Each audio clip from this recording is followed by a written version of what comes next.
Okay, so this is the tracking device that he found underneath the tire. It was magnetized up underneath on the steel, right there where the magnets are.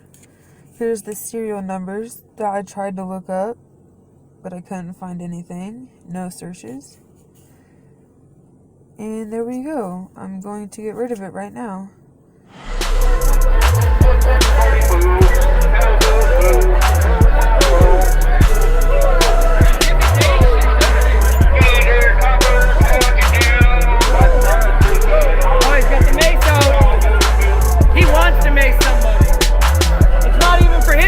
He just wants to mace peaceful protesters. He doesn't have enough fingers and toes between all of them to tell you how many people he assaulted today. He has no idea how many rights have been violated just today. They're already planning for tomorrow. The First Amendment guarantees you the right to freedom of speech, freedom of the press, the right to gather in peaceful protest. The Fourth Amendment guarantees you the right to be safe from illegal search and seizure. You're free within your persons, your papers, and your effects, and that progress shall and will not be impeded. I'm about to give you my ID. You weren't wearing a seatbelt. Yes, you do. That's an infraction. You need to give me your ID. No, I don't need to give you my ID. Yes, you do. No, I don't. Do you need to pull you out of the car? Okay, you're going to end up in the same situation that he's in. I don't have to give you my ID. Okay. Because I don't have to. I just told you, you failed to identify yourself. You weren't wearing a seatbelt because you haven't been a seatbelt since we were over here. How do you because I was on the passenger side this whole time.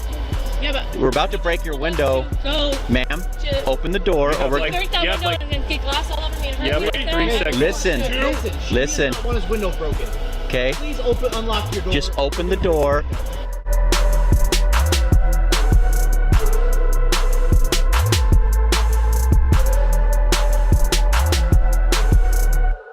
How long have you been domestic terrorists to the Constitution of our United States?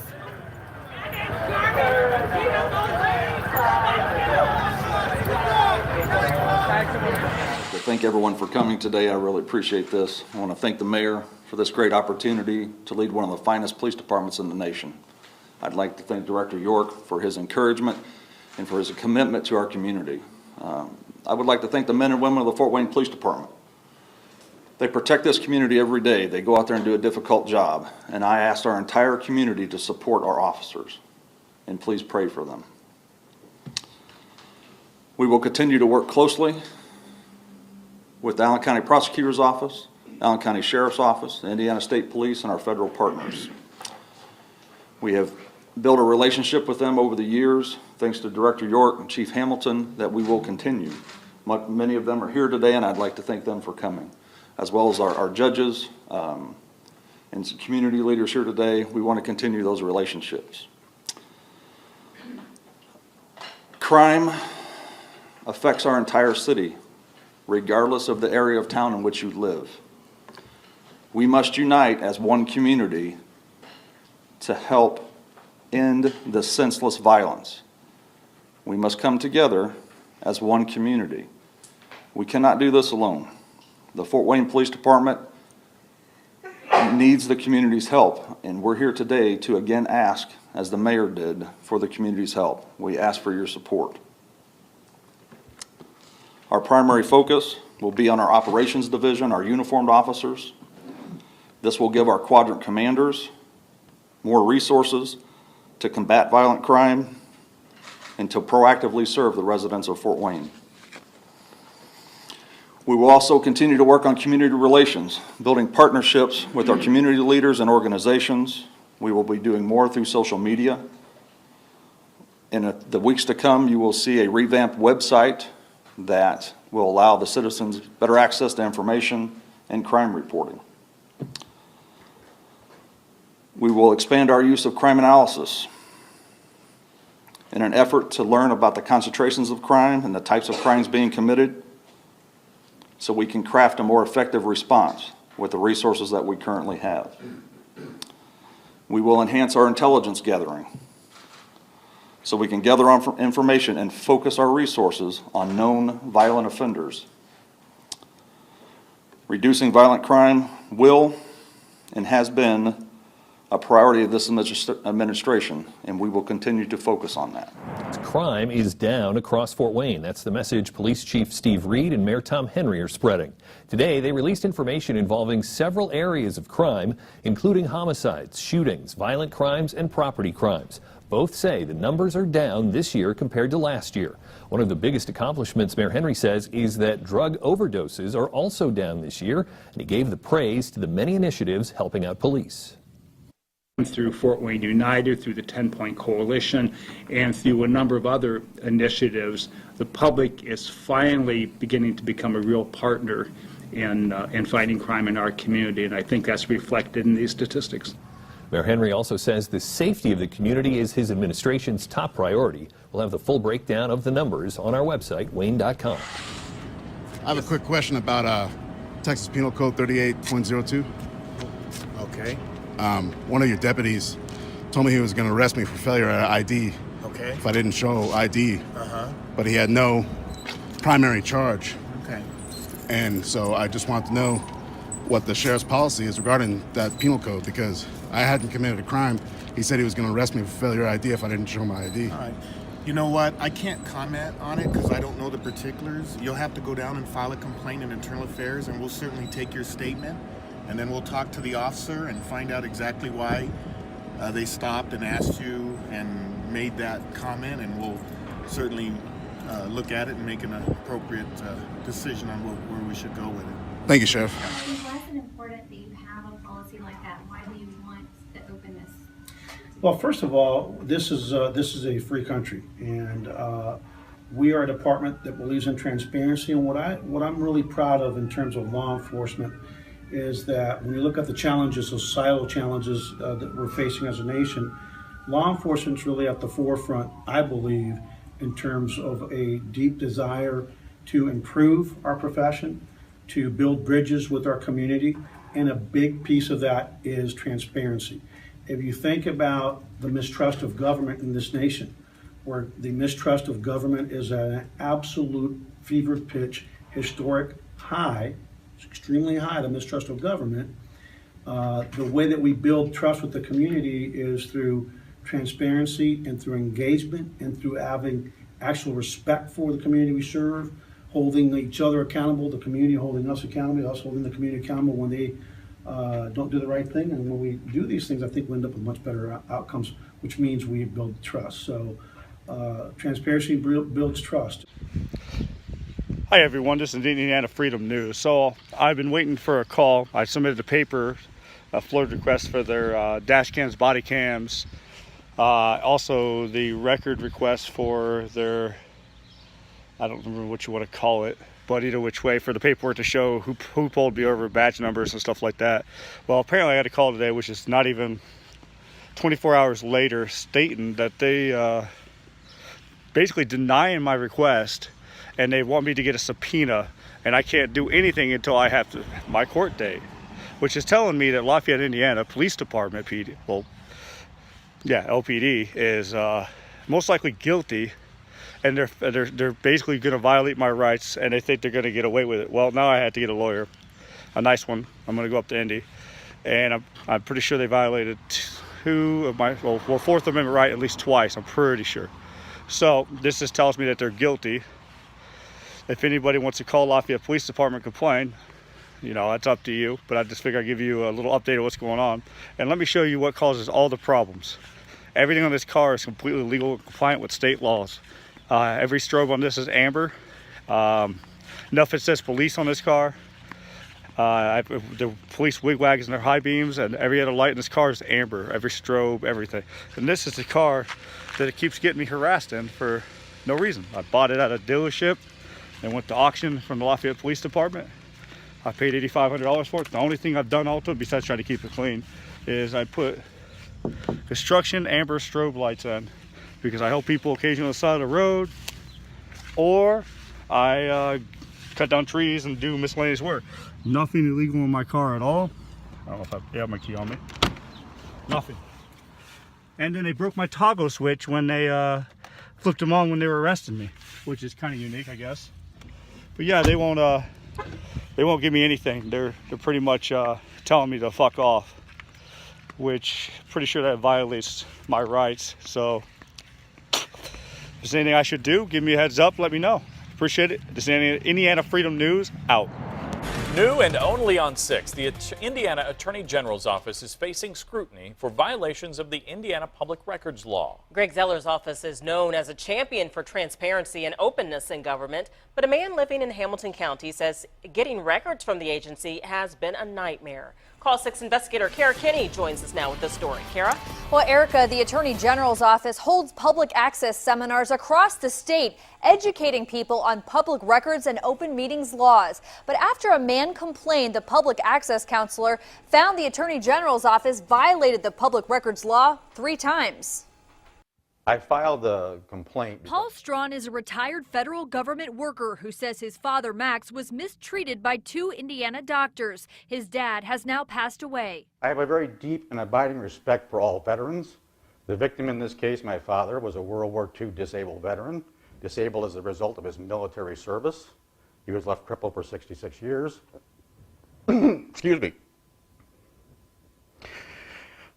Strawn asked the Attorney General's office to investigate his allegations. They closed the case, but Strawn says they never interviewed key witnesses. We have reviewed all available evidence, and we can't prove a violation has occurred. Well, that's simply a false statement. They couldn't possibly have reviewed all available evidence. I'm the lead witness in this case. I've never been interviewed. Frustrated, Strawn filed a request for documents on his father's case under the Indiana Access to Public Records Act. I contend the Attorney General's office never properly investigated my complaint. So the APRA was my last resort to find out that information. Strawn says he still didn't get the records he needed and filed an appeal with the Public Access Counselor. The Public Access Counselor found the Attorney General's office violated the public records law 3 times, including failing to preserve records and wrongly blacking out information. Well, I'm like, wow. I mean, I just said, holy smokes. What can you say? I was dumbfounded. The AG's office declined an on-camera interview, but told us their chief deputy AG met with Strawn to resolve his issue. Quote, "We strive to complete all public records requests promptly, and we have a good working relationship with the Public Access Counselor's office. We always address complaints fully. The Public Access Counselor's opinions are advisory only. There is no penalty or even a requirement for us to comply with them." My goal here is I just want my complaint to get a fair shake. The Attorney General's office also points out Strawn's public records requests are complex and they've spent 40 hours of staff time retrieving these records for him. The AG also points out they did not charge Strawn a copying fee for his requests in the interest of transparency. Strawn says he only filed a records request as a last resort after he says the agency failed to fully investigate his complaint in the first place. Kara Kinney, RTV6. Over transparency and access to public records is heating up at the State House. The state's public access counselor issued an opinion this month saying that the public records law applies to the General Assembly, but the House is firing back today, saying the law does not apply to them. Call 6 investigator Kara Kinney joins us now with what she uncovered and what it could mean for you. Kara? Well, Erica, it's Sunshine Week, a week aimed at keeping government open to journalists and the public. But according to this memo issued this week, the Indiana House of Representatives says the Access to Public Records Act does not apply to them. This all stems from a public records request from the Energy and Policy Institute out of Washington, D.C. They're trying to get a hold of Representative Eric Cook's emails and documents to see if the utility industry was involved in drafting anti-solar legislation. Now, the House is refusing to give up those records, even though the Public Access Counselor has issued an opinion saying the public records law does apply to them. We spoke with House Speaker Brian Bosma and Public Access Counselor Luke Britt for their take on the issue. As the General Assembly said themselves in the Access to Public Records Act that it's the right of the public to be fully informed about what their government does, and as well as it's the duty of public officials, myself included, to allow access and to be transparent when it comes to what we do as representative officials. We really have determined that to open those to public scrutiny, all communication, would put a real chilling effect on the ability of individuals to contact their elected officials. So it's been the long tradition here, and also has been upheld by the courts. Speaker Bosma also says it would be difficult to weed out emails from constituents versus those from, say, lobbyists or special interest groups. Right now, it's up to each lawmaker to disclose public records or not. I'm Call 6 investigator Kara Kenny. A Columbus woman fought City Hall and won. A judge ruled in Kristen Brown's favor, saying the Columbus Police Department violated Indiana's public records law. Things like emails, police reports, and other documents that help you, the taxpayer, hold government accountable. Call 6 Investigates' Kara Kenny joins us now with how the judge's decision could impact your ability to get information. The state's public records law is about your right to know what's going on with your state government, your city, your town, your school, even your police department. A Columbus woman took her battle to court and won. Kristen Brown has been fighting a nearly 3-year battle. It started when she requested a 2016 police report about a crash involving law enforcement higher-ups, but didn't get much of the information back. So Brown, also a former mayor, filed a complaint with the state public access counselor, who issued an opinion in her favor. In February 2017, Brown and her attorney Bill Groth filed a lawsuit against the city of Columbus. On June 17th, a special judge ruled the police department did violate the Access to Public Records Act. CPD's denial that such information existed was, at worst, a dishonest statement and, at best, an inaccurate one, wrote the court. We're obviously delighted, and we believe that was the case. Otherwise, I wouldn't have filed the suit to begin with. The judge ruled Columbus police must pay Brown's attorney's fees, which are approaching $50,000. They've wasted so much additional resources, taxpayers' money. I mean, it's really galling. They hope this ruling will make it easier for taxpayers to get their hands on information that sheds light on their government. And it sends a message that, hey, maybe we should be a little more transparent and not fight some of these requests. Indiana's public access counselor Luke Britt agrees and says the decision underscores the value the legislature has placed on the public's right to know. The special judge opted not to issue a $100 civil penalty against the police department, saying they did not act in bad faith. The Columbus city attorney points out police did provide a copy of the police report during the course of the lawsuit. Ms. Brown refused to settle the case without a finding that the city acted in bad faith, resulting in additional litigation expenses. Judge Pointer found that the city did not act in bad faith in this case. The city attorney also says Brown prolonged the case by personally suing the Columbus police chief, who was later dismissed. Columbus can still appeal the judge's ruling. Brown says citizens shouldn't have to spend years and empty their pocketbooks to get public records.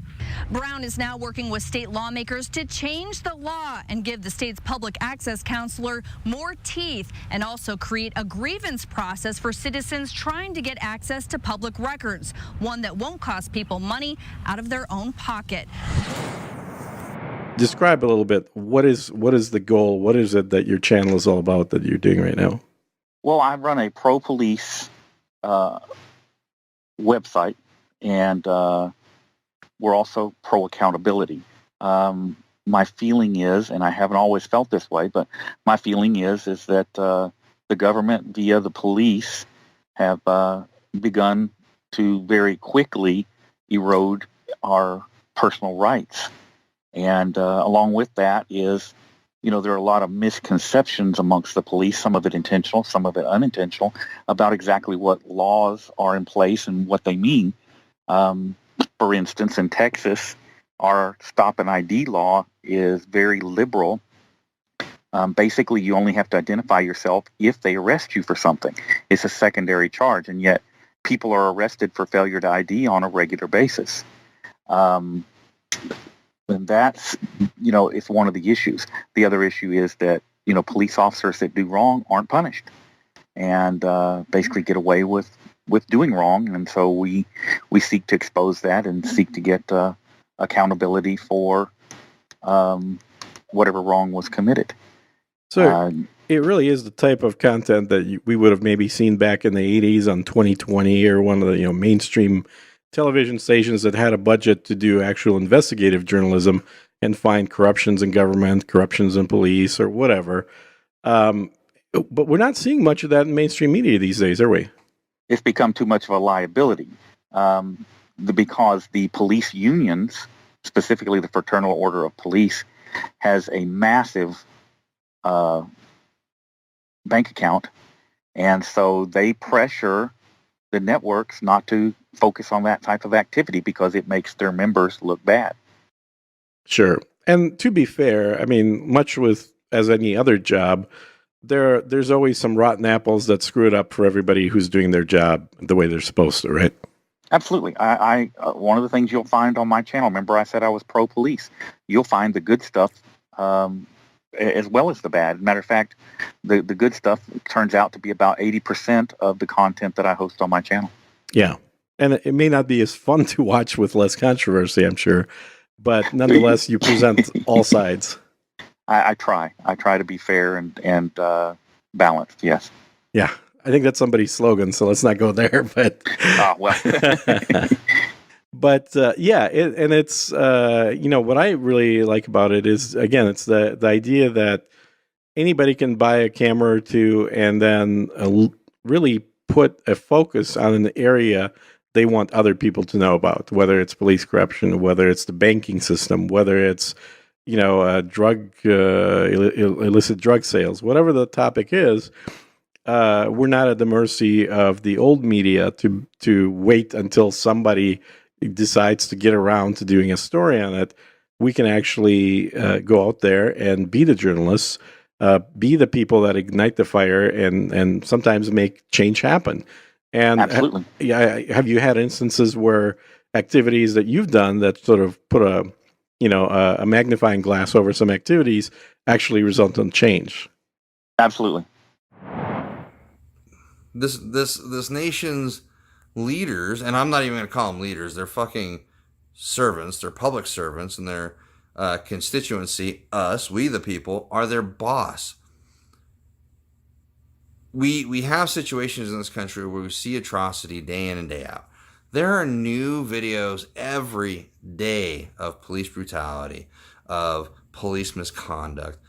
Not even a fraction, not even a tiny fraction of those go to court because one, our system would just be full of just that. It would literally be a system full of just that.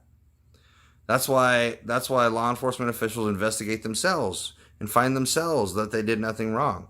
Happens all the time. My case in particular, they investigated themselves. They chose not to pursue charges because, well, that would entangle them in a court battle. They're still going to have to go to court. They're still going to have to pay the piper. And they're eventually going to have to release that information. I got told by a representative from the Texas Attorney General's office that said that they can withhold evidence. They can withhold that information indefinitely. They've probably already destroyed the tapes. They've probably already destroyed the audio. They've probably already destroyed there's no way there's going to be a police report written because of that. And they're essentially going to do whatever they can to get away with the fact that they violated my rights, had my kids taken away for 6 months, and they committed crimes. False detention, Fifth Amendment violations, Fourth Amendment violation, First Amendment violation, Second Amendment violation, you name it, they fucking violated almost all the amendments, except for the third. They kept going. Copper's Cove is a Copper's Cove, Clean, that whole area, trash. It's a miracle that we have a base there. And it's a miracle that more and more Texans allow that shit to happen. Why are Texans allowing the Attorney General to indefinitely withhold information from you? It's public information. Just because an agency chooses not to prosecute you doesn't mean you are not entitled to that information. You are. And they said they filed it under the section, but nothing in that section gives any logical reason to anybody why that information was withheld. It doesn't. Hey guys. So I just heard the most incredible shit from the Texas Attorney General's office. I called the Texas AG inquiring as to when Copper's Cove will no longer have a hold on the information pertinent to my case. And I had the funniest interaction when I told the gentleman that was speaking to me from the AG's office that I'm also a journalist. And so that conversation essentially went from him saying that the city of Copper's Cove, or anybody, if the Attorney General makes a ruling that says someone cannot or is not allowed to have that information under whatever section of the Open Records Act, that it is indefinitely, the decision is an indefinite decision. So that I did not know.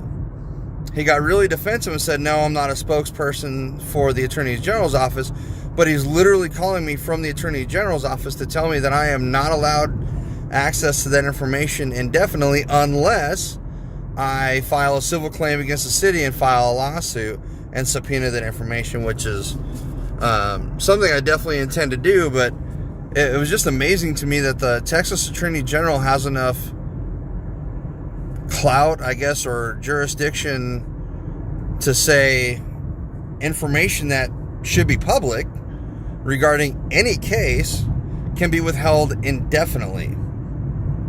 So he got really defensive, said that I can't just switch hats on him, which I am the person party to the complaint. In fact, it was my open records request that was made, that had the ruling made on it.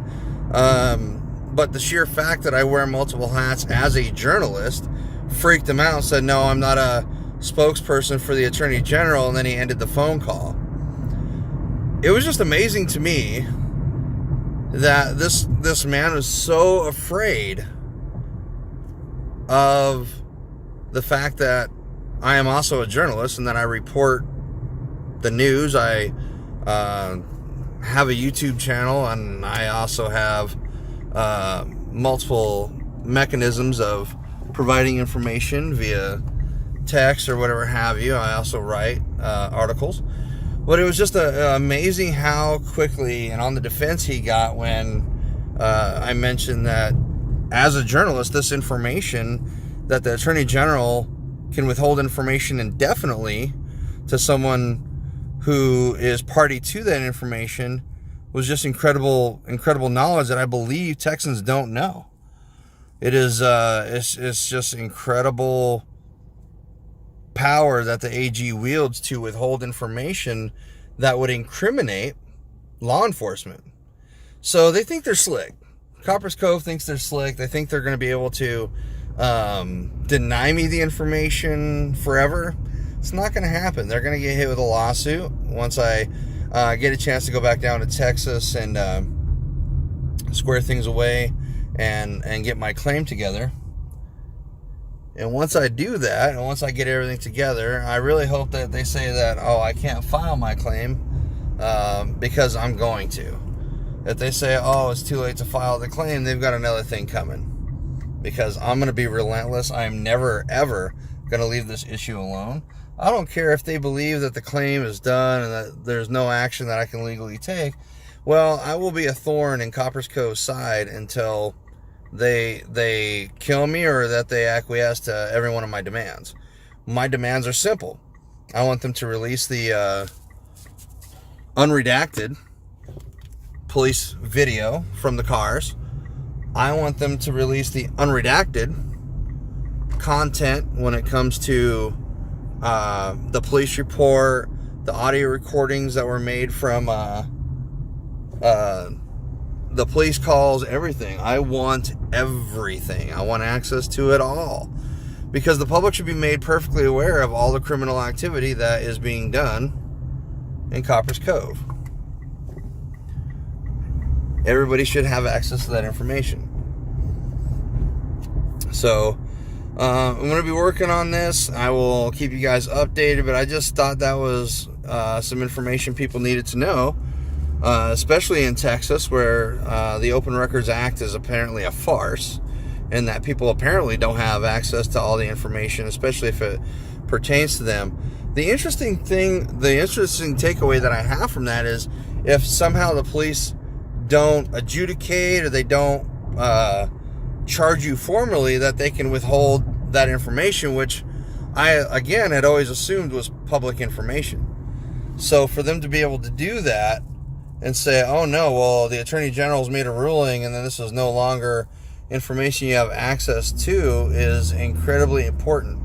And I believe that there is a systematic flaw in the Open Records Act that needs to be addressed for the citizens of Texas. So I'm just glad that was made aware, and I hope this video helps you. Hello? Yes, it's the Attorney General's office returning your call. Excellent. This is Mr. Welch. You there? I'm right here. Yeah, the reason for my call is I just wanted to see if there's any movement on my particular open records request. I had an open records request with Copper's Cove, and I didn't know if they had an infinite amount of time that they could use to not hand me the evidence or hand me the information, like the police report and other information. Well, it looks like we already issued a ruling to the city telling them they could withhold the information. Right, is that information indefinitely withheld? Well, I mean, our ruling is done. You know, if you know, it looks like it was withheld because there's a closed investigation in which no one was given a conviction or deferred adjudication, so there wouldn't be any basis for revisiting this. If you're still trying to get the information, the thing to do would be to file a subpoena with the city. So in order for me to get the police report and other pertinent information regarding this issue, I need to file a subpoena? At this point, yes. Because is the information no longer public? Well, I mean, the information, we issued a ruling on this, and we told them they could withhold the information. Right, my question is, how long can they withhold this information? Indefinitely? Yes. That's... wow. They can withhold this information indefinitely. Under the Public Information Act, yes. Now, the way to go forward from here is to file a subpoena or some other discovery request. Okay. So the only way I can have access to this information is if I file a claim against the city and then get the information that way. That's the only way I can think of at this point, yes. Okay, I just didn't know the Attorney General was in the business of indefinitely holding information that should be made available to the public or any persons available in this case, because, I mean, it just doesn't make sense to withhold information like a police report from someone. It just doesn't make sense. I don't understand what the basis for anything being withheld regarding this case. I just never understood what the reasoning was behind. That was never made clear. Well, it was withheld under Section 552.108A2, which says that where there's a closed investigation without conviction or deferred adjudication, the police department can, you know, withhold the information. Under those circumstances, you know, there's not generally much chance that anything else will come of the case. So, you know, the status of the information is not going to change. So, the only way to go forward is to file a subpoena. Okay, and can I? Well, I guess my question is, can I file a subpoena without a lawsuit? Because it would seem that the only way to make any movement on this would be to file a civil claim against the city and then hopefully get the information. I don't know what that's more a question of civil procedure, and I wouldn't really be able to address that. You may want to speak to your own legal counsel about a question like that.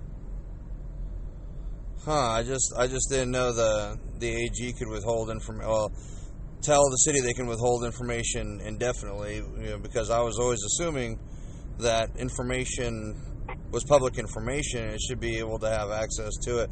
Just because they didn't file a claim doesn't mean the people don't deserve a right to that information, and I just find that incredible. I mean, I've already explained once the way it works, so I don't know that repeating myself would be of much benefit to either of us.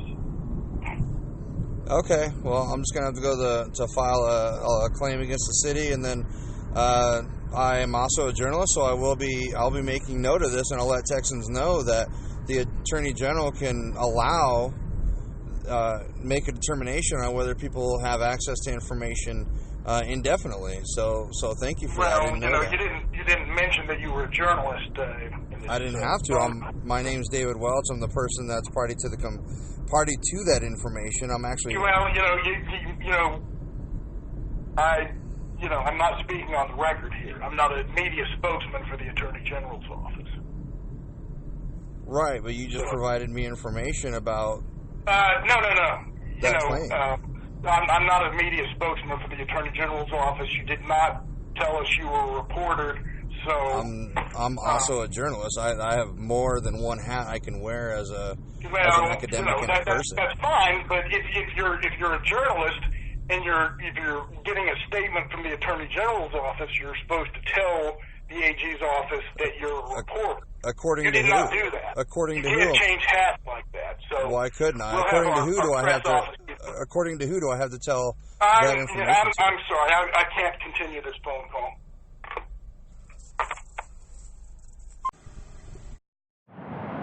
Public servants are typically held to a higher standard than the rest of society and are expected to refrain from abusing their power. The Texas Penal Code not only includes enhanced penalties for public servants who violate the law, but a specific offense for those who unjustly exceed the scope of their authority. This offense is called official oppression. According to the Penal Code, a public servant under the color of their office or employment, which means in any way or manner that is connected to their position or authority, who intentionally subjects another to mistreatment, arrest or detention, search, seizure, dispossession, assessment or lien known to be unlawful, or denies or impedes another in the exercise or enjoyment of any right, privilege, power, or immunity, commits the offense of official oppression.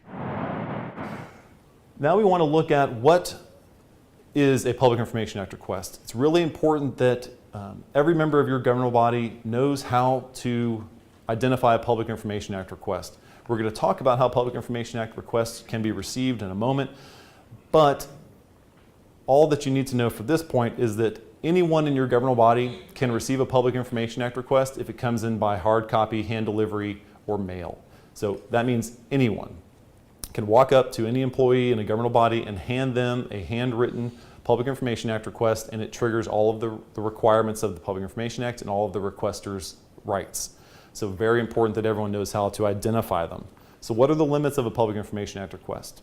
There are not very many of them. The first is that it must be in writing. That's easy. The second is that it must ask for information that is in existence at the time the request is received. So take from that, you're not required to create new records in response to a Public Information Act request. You can. It often is beneficial to requesters to do that, and it can make it easier for your governmental body to do it, but you're not required to create new records. There's no requirement to answer questions.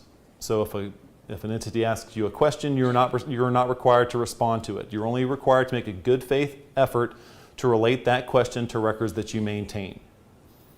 And there is no requirement to perform legal research. So you're not required to receive a Public Information Act request, forward it to your legal department for them to provide an answer or legal research on. So those are the limitations on what you're not required to do under the Public Information Act. That's about it. There are no magic words required. They do not have to say this is a Public Information Act request. They do not have to refer to the government code. All that they have to do is submit something in writing that asks for information. It can be typed or handwritten. We've seen them in all forms. Email is the most common now, but we're still seeing them come in written on a napkin. And you cannot require the use of a specific form to submit a request. However, it's very important to note that you can recommend and provide a form. Many requesters do not submit Public Information Act requests very often, and so they are very appreciative when a form is provided and it can help you and it can help them. For example, when requesters submit something in hard copy, they may not provide you with a phone number, or they may not provide you with an address. And that type of contact information is really critical for working with requesters on getting them the records promptly. So it's a good idea to have a form, but you are not permitted to require the use of the form. A requester can submit a request in any form as long as it is in writing.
Okay. Did they help you? Not yet. I didn't see anybody yet. What did you need? It's regarding a records request. Okay. The records section is next door and they open. Hold on. Right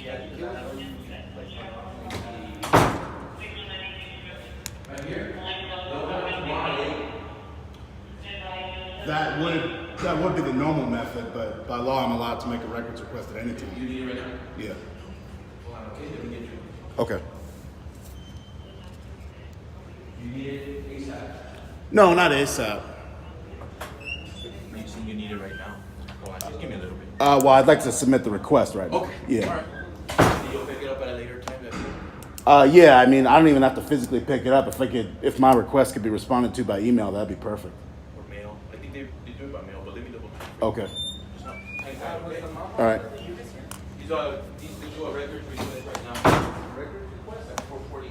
Tell them that they open, but he needs it now. So are you requesting a case or report, right? No, I'm requesting a policy. El Paso PD policy? Yeah. Which type of policy? This is my request right here. And I'd like another sticky note so I can fill out my information as to where it needs to go. Okay, I'll talk to them right now. Sir, do you know where Internal Affairs is? Internal Affairs? Yeah, there's a sign right here. If you need to request any policies, you can go to Internal Affairs. We're very busy right now. We have a lot of arrestees here. Okay. We have some injured officers that were involved in an auto collision. Oh my God. Right now we can't provide this to you, okay? If you want to call Internal Affairs, if you want to file a complaint about any citation that was given to you, and if you want the policy regarding that, you can contact Internal Affairs. I'm not making any complaints. Okay. Right now, we don't have the time. If you want to come back during the day, we're graveyard shift. We don't have a desk officer right now. But I'm not asking you to drop everything for me. I'm just trying to submit this. Okay. Yeah. Well, right now, I can't help you with this. Well, I'm sorry, officer, but that's not how the law works. How does the law work? The government code says I could submit it to any member of government at any agency. Okay, but I'm not going to give it to you right now. You can come back later, right? I'm not asking for it right now. I'm only trying to submit. Okay, well that's what I said that you wanted. No, sir, no. And I'm sorry that somebody got hurt tonight. I'm not trying to make you guys drop everything. I'm trying to submit this. Yeah. Okay. Yeah. And here, this is so you can call and then they'll follow up. They can tell you, they can explain any questions you have on the policy or anything, or what you want to see. They can sit down with you and talk to you. Like if you want to review it or whatever. I do appreciate this, officer, but that still doesn't solve the problem of me submitting this request here. I need to submit this to one of the police officers or a civilian member of this police department tonight. Right, and you understand, like, it's 4 in the morning. I mean, I understand. I asked you if it was pressing, you needed it right now. You said, no, I could wait. No, I don't. Email it to me. That's what you said. You said that. That is exactly what I said. I don't need the item I'm asking for, but I do need to submit this request tonight. Okay, you can call that number and leave a message saying I'm requesting it right now, or send an email to that, and that will be a formal request. I'm sorry, sir, but that doesn't satisfy what I'm asking for. I have a right to submit it at any time, which is right now. Exactly. You call that number and say, I want to submit it right now. They're the ones that handle all that stuff. But they're not open right now. Exactly. See my point? But you are standing in front of me, and the law says I can submit it to any member of government at any time. Which law are you speaking about? Chapter 552 of the Government Code. Do you want to show me that? Sure. Yep. Okay, what is the Equal Protection Clause of the 14th Amendment? Well, this amendment was introduced to combat historical prejudices, that is, laws by federal, state, or local government treating individuals differently under the law, largely based upon some protected characteristic or classification.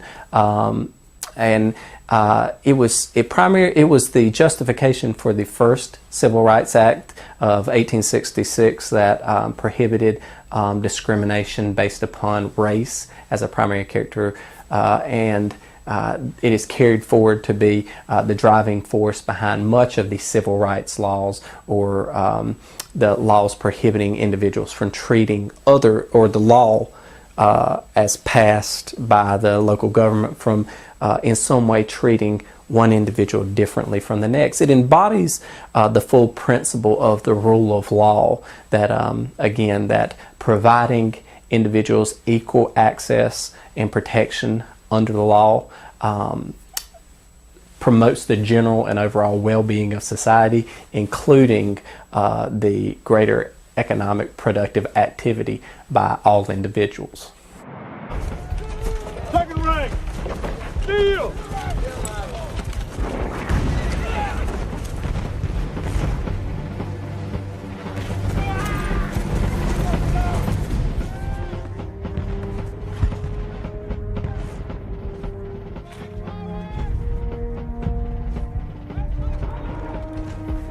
Yeah, come in, boys. Wait till they get close before you shoot.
There's a story about a white unionist in the South whose support for newly freed blacks angers his neighbors. They come over one night and basically tell him to shut up. When he refuses, they take him outside, tie him to a tree, and horsewhip him. And they tell him if they have to come back again, they're going to hang him from that same tree. But the man had nowhere to turn, because the South at this time was a place of lawless tyranny. The 14th Amendment was designed to stamp out that tyranny by requiring government officials to respect the basic civil rights of all Americans. In the aftermath of the Civil War, newly freed blacks were systematically terrorized, disarmed, and even lynched for asserting their right to equality and individual liberty. The stories of violence perpetrated against newly freed blacks are truly horrifying. For example, Robert Church, a black entrepreneur in Memphis, Tennessee, actually one of the first major black entrepreneurs anywhere in the Reconstruction South, owned a saloon and several other businesses around Memphis. He was wildly successful, he was beloved by the community, and in 1866, an angry mob of white people, largely led by members of the local police force, broke into his saloon, dragged him into the street, shot him, and left him for dead, all because he was in a business they thought a black man shouldn't be in. By the time Congress convened in 1866, anti-slavery Republicans dominated both houses.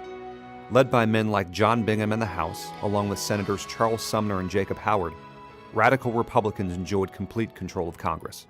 The 14th Amendment was proposed in response to this wholesale violation of civil rights, as embodied, for example, in the notorious Black Codes. The architect of the 14th Amendment, John Bingham, was a learned and well-respected lawyer from Ohio. Bingham actually appears to have been one of the few members of Congress who understood that by virtue of the Supreme Court's decision in Barron v. Baltimore, the Bill of Rights did not apply directly against the states. In fact, Bingham had to bring a copy of Barron onto the floor of the House to prove that the Bill of Rights had no effect against the states. John Bingham believed there was a hole in the original Constitution, which was that it didn't give the federal government the power to protect individual rights from interference by the states. The 14th Amendment was Bingham's effort to fix that. The 14th Amendment protects three distinct interests: due process, equal protection, and the privileges or immunities, meaning rights, of United States citizens. Of those three, privileges or immunities are by far the most important because that clause protects individual rights from government infringement. Hello? Are you okay? Is that your dog? Can you get back? 243 shots fired.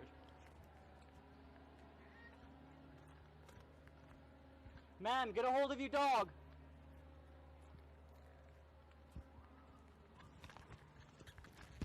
Yesterday, we responded to a Priority 1 investigation where a caller reported that there was an unresponsive female passed out in a grassy area behind a commercial business. Arlington police officers, Arlington Fire Department, and Arlington EMS were dispatched to this call on Cantor Drive. An Arlington police officer arrived on scene around the same time that EMS and fire department officials arrived. Initially, emergency personnel were unable to locate the woman described, so the original complainant contacted the officer in person and provided the location where the woman was last seen. The officer, along with other emergency personnel, made their way to this new location nearby. As the officer began walking towards the woman, he could see that she was lying in the grass. The officer also noticed a dog on the sidewalk. The officer called out to the woman to check on her welfare, and as the officer stated, "Are you okay? Is that your dog?" a dog began to advance towards the officer while barking.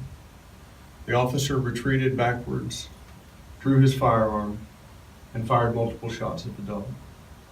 The woman yelled, and it was apparent that she was injured. The officer assisted with first aid until relieved by EMS and fire department officials. The woman was transported to the Medical Center of Arlington, where she ultimately died of a gunshot wound to her upper torso. The decedent has been identified as Margarita Brooks. Everything about this call is an absolute tragedy. Our hearts are broken for the Brooks family and the police officer involved. As police officers, we join this profession to help people. We're learning new details about a woman shot and killed by an Arlington police officer yesterday. CBS 11 Jonah Gavino is live at the scene now. Jonah. Russ, it appears that the woman was accidentally shot by an officer who was firing at a charging and aggressive dog, we're told, and it happened somewhere around this area. And we have now learned the identity of the woman who lost her life. She is Margarita Victoria Brooks, and Arlington Fire can confirm she is in fact the daughter of one of their captains. Just before 5:30 last night, Arlington Police, Fire, and EMS responded to a welfare check for a woman passed out in a grassy area near Cantor Drive and North Collins Street. Now, as an officer approached Brooks, a loose dog began barking and running toward the officer. We're told he fired his gun several times at the dog, but after the shots were fired, Brooks yelled that she was injured and she died at the hospital. Now, we should point out we went to an address listed for her family to try to learn more about her, but no one came to the door. And police, meanwhile, say that the whole thing was caught on the officer's body cam footage, so that will, of course, be included in the investigation. Live in Arlington, Jonah Gavino, CBS 11 News. Howdy guys, it's Justin Pulliam. It's about 3:58 a.m. in the morning. I'm just finishing up a little over a 6-hour project, writing public comments to the Attorney General of Texas about why public information should be public. And there's a tracking number if you want to make sure it gets there. Somebody dropped this off in the mail today, but I'm recording this video instead of doing it live because even though I requested this information, let's see, about a month and a half ago now, because our open records laws are getting so bad. They're so bad that today is actually the city's deadline to change their comments, so they could update their comments in response to my comments today. So I'm not going to post this video until tomorrow, which I guess will be September 11th of all things. And y'all can see it then. But what this is remember I've showed y'all this video of that officer who went out on the quote welfare check and murdered that girl, that woman, on the sidewalk? Well, it's the basic information about that. You know, basically like, what is his name? And of course they're playing games to withhold that. But a really key part, there's two different requests that I did, one for the basic information and the other for the body camera. But there's fascinating things about each part. The first one, the basic information, is public. They have to release it, which is why I asked for it. So in this, there's an Attorney General decision that states that, so the Attorney General says, a governmental body may not request an open records decision from the Attorney General if the governmental body reasonably believes that the information is not accepted from required disclosure. But here the city itself said that it was public and that it must be released. The city said the Arlington Police Department acknowledges that the basic information of the report must be released. Yet they're not doing it. They're just playing all these games. They're breaking all the laws. They did not send me the stuff they are supposed to, the procedural things for withholding that and correspondence about my request that they're supposed to. I received none of the information. And the other one's the body cam. Now you've seen some of this body cam because they voluntarily disclosed it, at least some of it, the day that it happened. Yet they're not giving it to me. That's illegal. That's discriminatory. And they have to give it to anyone since they already gave it out. You can see here, Arlington police released body camera video of officer trying to shoot dog. Body camera footage shows. So I'm literally having to I spent over 6 hours of my time. 6 hours of my time. Because they're playing these games, and of course they don't ever admit to the Attorney General, oh hey, by the way, we already released this, or oh, we didn't do this, and well, here, I guess in the first one they did admit it. But the point is, because these jerks, these absolute total criminal jerks, that would have taken them only a few minutes to give me the basic crime information. In fact, I think I even wrote that here. I have recently been overwhelmed by governmental bodies in Texas failing and/or refusing to release public information about government actor misconduct. The criminal acts of state actors who withhold public information cause substantial and irreparable harm to me. I am just now able to dedicate hours of time to write these comments. In the event that a ruling was issued in advance of this, please reconsider it. I note that it would take merely a matter of minutes for the city to simply send me the basic information I requested. The welfare of society will never recover from the deadweight cost of the city's open records games. So, like, I mean, I could have been doing so much more with this time, getting a video edited, sleeping, doing other work, doing business work. There's so much stuff, and instead, they know what they're doing is wrong. It's just obstructionist. The government wants to kill people, and they want to do it in the secret. They want to do it in the dark. They want to have the secret police, and they want their secret policemen to know, abuse whoever, do whatever, we will protect you. Go in and take their guns, plant drugs, prosecute them, make arrests, F with people. And it's sick, guys. It's sick. And I think I may have even explained more about that somewhere, but gosh, I can't even remember anymore. I think that was in my paragraph or two that didn't make it into the comments. It's how it normally does. There's a paragraph or two that I don't actually end up including. So I'm going to get these mailed off and in the mail today. And just thought I'd give you all an update since sometimes I go off camera for a while and you're like, what's up? Well, I'm fighting open records games, and it is a pain. It's ridiculous. These people doing this, it's a crime, and it's punishable by up to 6 months in jail, and these people need to start seeing jail time. It's ridiculous. This is calculated. It's malicious. They're certainly culpable, and it's time for the government to start doing its duty. The government doesn't have a duty to protect you, but they do have a duty to give out that information. I'll catch y'all soon. Y'all have a great day. Centuries ago, our nation was founded as no other, free, democratic, and open.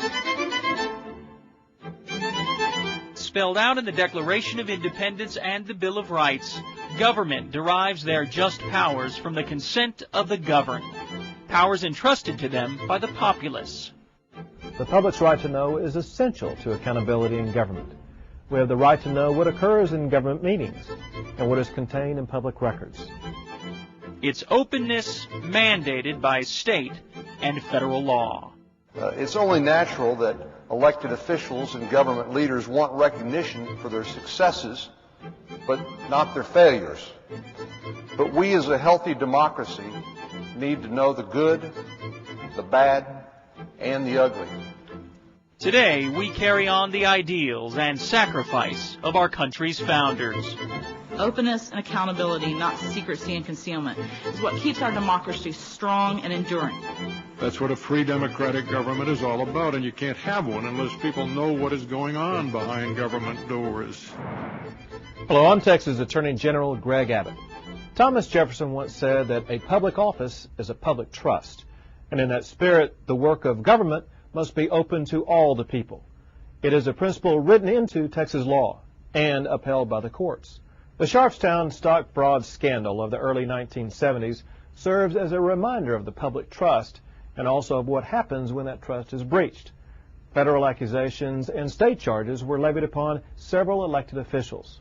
After the scandal, new Texas open government laws were passed to ensure that a scandal of that magnitude never happened again.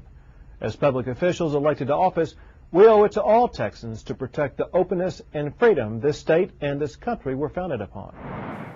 So first, under Section 552.001, the entire Public Information Act is contained in Chapter 552 of the Government Code, and Section 001 is the very first section, and it starts off with a policy statement. And I'm just going to read it for you because it's really how important it is, and it's the fundamental section for the entire Act. So, under the fundamental philosophy of the American constitutional form of representative government that adheres to the principle that government is the servant and not the master of the people, it is the policy of this state that each person is entitled, unless otherwise expressly provided by law, at all times to complete information about the affairs of government and the official acts of public officials and employees.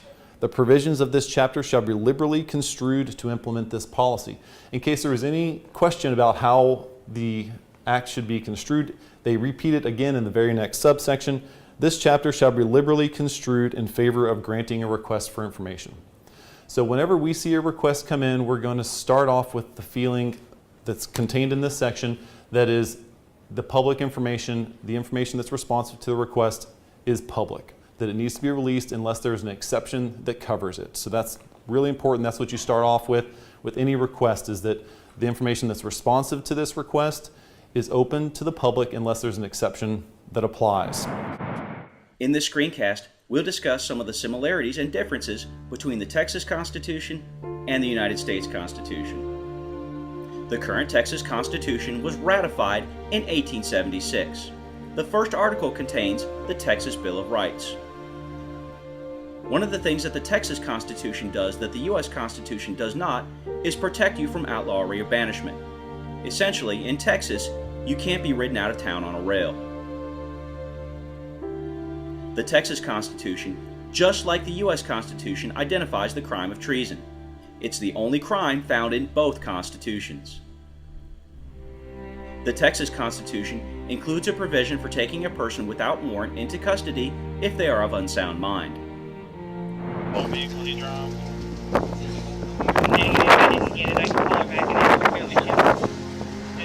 We're about to get poured on. Afternoon. I'm Sergeant Fox. I'm at the Sheriff's Office. I'm one of the mental health deputies. Hi. You know why I'm here? I believe you're here to talk to me. Okay. And why would I need to talk to you? I don't know. Why do you need to talk to me? They're the ones who told me that I need to talk to you. So. Okay. I'll give you all the information that was given to me. Apparently earlier today, at some point, you were in contact with Fort Hood authorities. They found you with a gun in your mouth? Negative. That is not what happened at all. And that you told a therapist that you were going to take your kids and go in their lives and in your own. Never said that. I was also told that your wife has been taken into custody for an emergency detention in reference to mental health as well today. So that's where I'm at. Okay. That's all the information I've got. Okay. Were you active duty before? Yes. Okay. So I was active duty for 5 years. I did 3 years Army National Guard. Okay. Are you hearing any voices? No. Seeing anything nobody else sees? No. Have you ever tried to hurt yourself before? Negative. Okay.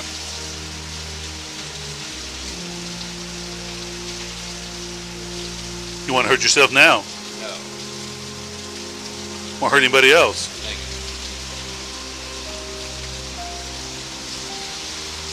Is your wife on medication right now? Yes. Okay. And she's taking it correctly? Yes. Okay. Who are the kids? How many kids are yours inside? 1, 2, 3, 2. What are their names? So, your wife's in inpatient care. Yes. We're assuming she's going to get it. And your plan was to take the kids up to Houston. No, Chicago. Chicago. I said you're right. I was even take the kids right now on a Friday afternoon.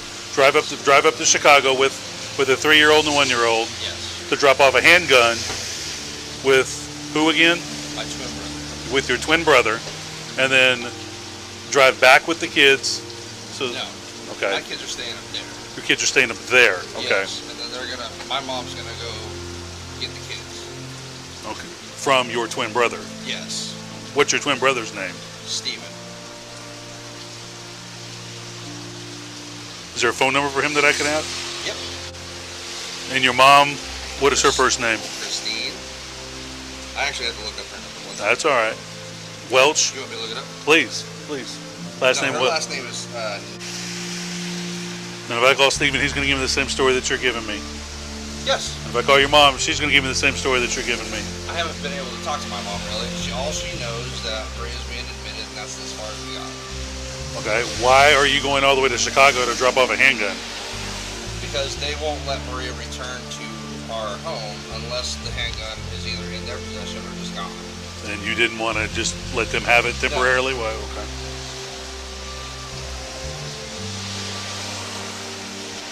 Like I explained to these guys, I don't trust them with my firearm. Okay. Fair enough.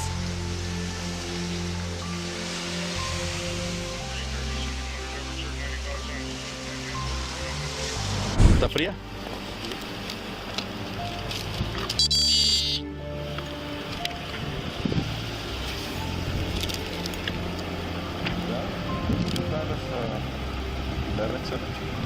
Le apenas la compró. No, pues I wasn't gonna check him, pero como vi que se regresó y like he was pacing back here, I'm like, yeah, that's not good. He's just pacing.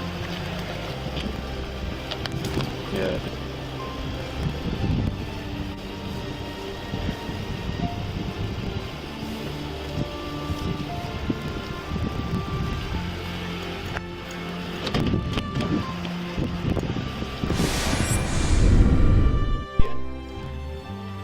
¿Se encuentra bien? Are you okay? What are you doing? What's that? You're drinking your beer? You alright? Alright, do me a favor, go ahead and place the beer on the ground for me, okay? You're not in trouble, I'm just checking on you, okay? I see you pacing around back here. Alright, go ahead and have a seat over here.